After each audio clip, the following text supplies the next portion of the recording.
संक्षिप्त रामायण का तीसरा भाग। जनकपुरी में राम और लक्ष्मण। विश्वामित्र के साथ दोनों राजकुमार मिथिला के लिए चल दिए।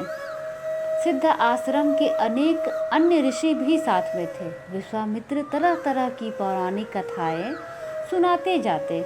नए स्थानों और वनों के विषय में श्री राम उनसे पूछते और मुनि बड़े प्रेम से उसकी कथा बताते। सोन नदी को पार कर वे सब एक बड़े सुंदर प्रदेश में पहुँचे। वहाँ बड़े सुहावने वन थे। श्री राम ने उस देश के बारे में मुनि से पूछा। विश्वामित्र ने बताया कि यह मेरा ही देश है। बहुत पहले मैं यहाँ का राजा था।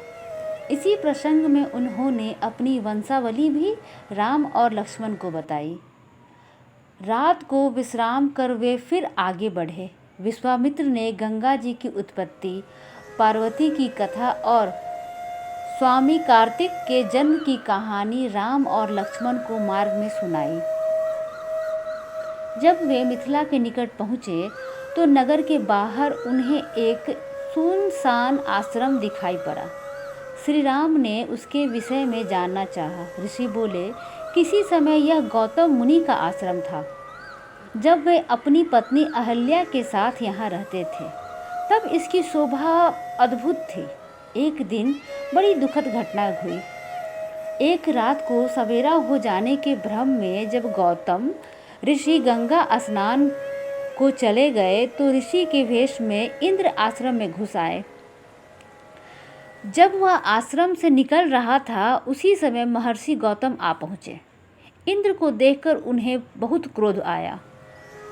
उसे कठोर श्राप दिया। उन्होंने अहल्या का भी त्याग कर दिया। अब वह पत्थर की मूर्ति की तरह रहती है। मन में राम राम कहती हुई वह दिन काट रही है।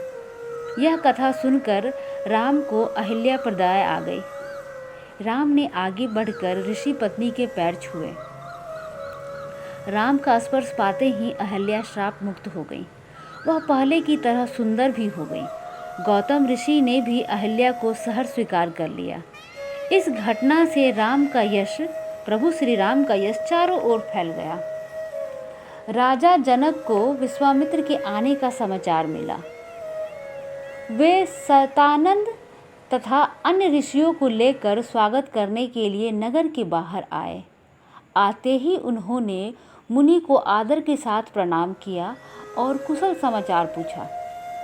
जब उनकी दृष्टि राम लक्ष्मण की ओर गई तब राजा जनक की आंखें खुली की खुली रह गई। उन्होंने विश्वामित्र जी से पूछा, ये सुंदर बालक कौन है? किसी राजकुल के भूषण हैं अथवा साक्षात भगवान ही हैं? मेरा सहज विरागी मन भी इन्हें देखकर इनकी ओर खिंचा चला जा रहा है। विश्वामित्र ने कहा, महाराज, आपका कहना बिल्कुल ठीक है। ये कौशल नरेश महाराज दशरथ के पुत्र हैं।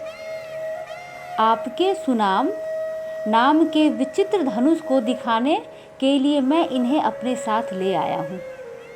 पुत्री सीता के विवाह के संबंध में जो आपने प्रण किया है उसे मैं सुन चुका हूँ।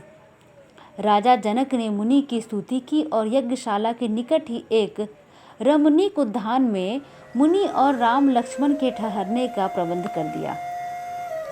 अगले दिन गुरु विश्वामित्र के साथ श्री राम लक्ष्मण यज्ञशाला में गए। राजा ने उन्हें एक ऊंचे आसन पर बैठाया। विश्वामित्र ऋषि ने जब फिर धनुष की बात छेड़ी तब जनक ने सेवक को बुलाकर धनुष ले आने की आज्ञा दी।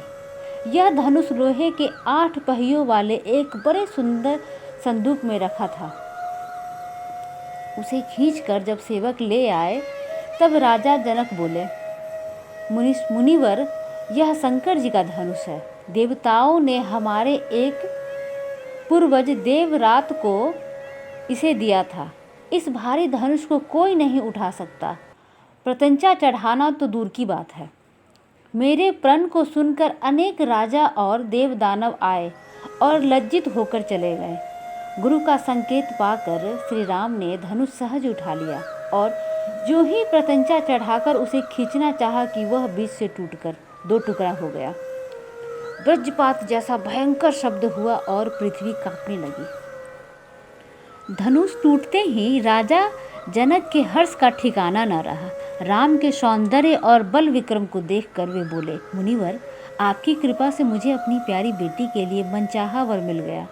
अगर आपकी अनुमति मिल जाए तो मैं महाराज दशरथ के पास संदेश भेजकर बारात ले आने का निमंत्रण भेज दूं।